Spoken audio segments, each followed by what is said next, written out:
ನಮಸ್ತೆ friends, welcome to my cooking channel.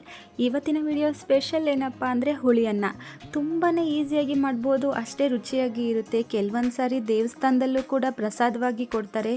So ಅದನ್ನು ಹೇಗೆ ಮಾಡೋದು ಅಂತ ತಿಳ್ಕೊಂಡು ಬರೋಣ ಬನ್ನಿ. ಮೊದಲನೇದಾಗಿ ನಾನಿಲ್ಲಿ ಒಂದು ಹಿಡಿ ಆಗುವಷ್ಟು ಹುಣಸೆ ಹಣ್ಣನ್ನು ನೆನೆ ಇಟ್ಟಿದ್ದೆ ಒಂದು ಸ್ವಲ್ಪ ಹೊತ್ತಿನ ಕಾಲ. ಅದನ್ನು ಹಿಂಡ್ಕೊಂಡು ಇಲ್ಲಿ ನಾನು ಸೋಸ್ಕೋತಾ ಇದ್ದೀನಿ. ಅದರಲ್ಲಿರುವಂತಹ ನಾರಿನಂಶ ಎಲ್ಲ ಏನಿದೆ ಅದೆಲ್ಲ ಬರೋದು ಬೇಡ ಅಂತ ಸೋಸ್ಕೋತಾ ಇದ್ದೀನಿ ನಾನಿಲ್ಲಿ. ಹಾಗೆ ನೀಟಾಗಿ ಅದರ ಪಲ್ಪ್ ಏನಿದೆ ಅದೆಲ್ಲನೂ ಶೋಧಿಸ್ಕೊಂಡು ನಾನಿಲ್ಲಿ ಇದನ್ನು ತೆಗೆದಿಟ್ಕೋತಾ ಇದ್ದೀನಿ. ಹಾಗೆ ಇಲ್ಲಿ ನಾನು ತೆಗೆದಿಟ್ಕೊಂಡಿರುವಂತಹ ಹುಣಸೆ ಹಣ್ಣಿನ ರಸಕ್ಕೆ ನಾನಿಲ್ಲಿ 2 ಮೆಣಸಿನಕಾಯಿಯನ್ನು, ಹಸಿ ಮೆಣಸಿನಕಾಯಿ ಅದನ್ನು ಈ ರೀತಿಯಾಗಿ ಸೀಳಿ ಹಾಕೋತಾ ಇದ್ದೀನಿ. ಹಾಗೆ 1 ಎಳೆ ಪೂರ್ತಿ ಕರಿಬೇವಿನ ಎಲೆಗಳನ್ನು ಸೇರಿಸ್ತಾ ಇದ್ದೀನಿ. ಹಾಗೆ ಇದಕ್ಕೇ ನಾನು ಸ್ವಲ್ಪ ಬೆಲ್ಲ ಸೇರಿಸ್ತಾ ಇದ್ದೀನಿ. ಹಾಗೆ ಸ್ವಲ್ಪ ಉಪ್ಪನ್ನು ಸೇರಿಸ್ಬಿಟ್ಟು ನಾನು ಇದನ್ನು ಕುದಿಲಿಕ್ಕೆ ಇಡ್ತಾ ಇದ್ದೀನಿ. ಇದು ಹೇಗೆ ಅಂದರೆ ನೀಟಾಗಿ ಪಲ್ಪ್ ಆಗೋವರೆಗೂ ನಾವು ಇದನ್ನು ಕುದಿಸ್ಕೋಬೇಕಾಗತ್ತೆ. ಬೆಲ್ಲ ಹಾಗೂ ಹುಣಸೆ ಹಣ್ಣಿನ ರಸ ಜೊತೆಯಲ್ಲಿ ಮೆಣಸಿನಕಾಯಿಯ ಖಾರ, ಉಪ್ಪು ಎಲ್ಲವೂ ಹೊಂದಿಕೊಳ್ಳೋ ಹಾಗೆ ನಾವು ಇದನ್ನು ಮಿಕ್ಸ್ ಮಾಡಿಕೊಂಡು ನೀಟಾಗಿ ಪಲ್ಪ್ ಜೆಲ್ಲಿ ಥರ ಆಗುತ್ತೆ. ಅಲ್ಲಿವರೆಗೂ ನಾವು ಇದನ್ನು ಕುದಿಸ್ಕೋಬೇಕಾಗುತ್ತೆ. 1-2 ರಿಂದ 3 ನಿಮಿಷಗಳ ಕಾಲ ಮೀಡಿಯಮ್ ಫ್ಲೇಮಲ್ಲಿ ಇಟ್ಟು ಕುದಿಸ್ಕೊಂಡ್ರೆ ನೋಡಿ ಈ ರೀತಿಯಾಗಿ ಕುದೀತಾ ಬರುತ್ತೆ. ಬೆಲ್ಲನೂ ಕೂಡ ಕರಗಿ ಉಪ್ಪು ಹಾಗೂ ಬೆಲ್ಲ ಎಲ್ಲ ಒಂದಾಗುತ್ತೆ. ಅಲ್ಲಿವರೆಗೂ ನಾವು ಇದನ್ನು ಕುದಿಸ್ಕೋಬೇಕಾಗುತ್ತೆ. ನೀವು ನೋಡ್ತಿರೋ ಹಾಗೆ ನಾನು ಹಾಕಿದಂತಹ ನೀರಿನ ಅಂಶ ಸ್ವಲ್ಪ ಕಡಿಮೆಯಾಗಿದೆ. ನೋಡ್ತಾ ಇರೋ ಹಾಗೆ ಗಟ್ಟಿ ಕೂಡ ಆಗ್ತಾ ಬರ್ತಾ ಇದೆ. ಇದೇ ರೀತಿಯಾಗಿ ಇನ್ನೊಂದು ಸ್ವಲ್ಪ ಹೊತ್ತು ಕುದಿಸ್ಕೊಂಡ್ರೆ ನೋಡಿ ಈ ರೀತಿಯಾಗಿ ಪಲ್ಪ್ ಥರ ಆಗ್ತಾ ಇರುತ್ತೆ.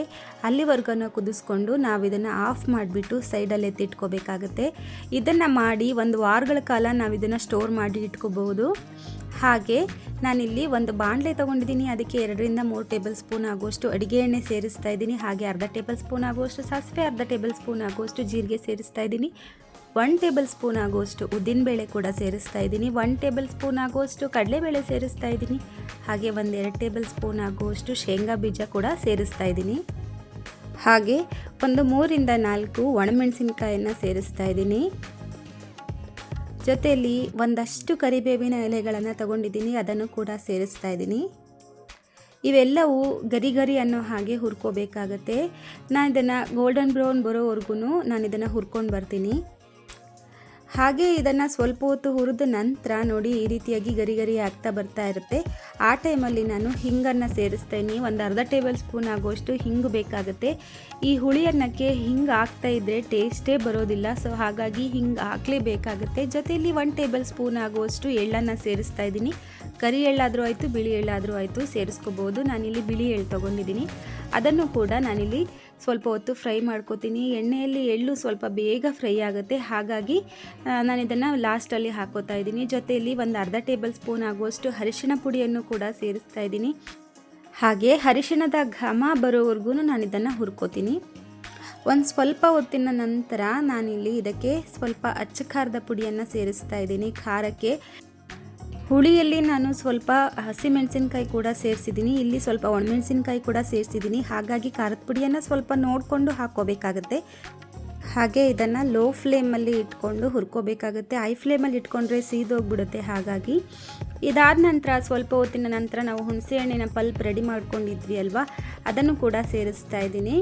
ಇದನ್ನು ಜಾಸ್ತಿ ಹೊತ್ತು ಕುದಿಸೋ ಅಗತ್ಯ ಇಲ್ಲ. ಯಾಕೆ ಅಂದರೆ ನಾವು ಮೊದಲಿಗೆ ಕುದಿಸಿ ರೆಡಿ ಮಾಡಿ ಇಟ್ಕೊಂಡಿರುವಂತಹ ಪಲ್ಪ್ ಅಲ್ವಾ, ಹಾಗಾಗಿ ಇದನ್ನು ಜಾಸ್ತಿ ಹೊತ್ತು ಕುದಿಸೋ ಅಗತ್ಯ ಇಲ್ಲ. ನಾನು ಆಫ್ ಮಾಡಿಕೊಂಡು ಇದನ್ನು ಸ್ವಲ್ಪ ಹೊತ್ತು ಹಾಗೆ ಬಿಡ್ತಾ ಇದ್ದೀನಿ. ಇಲ್ಲಿ ನಾನು ಉಪ್ಪನ್ನು ಸೇರಿಸಿಲ್ಲ.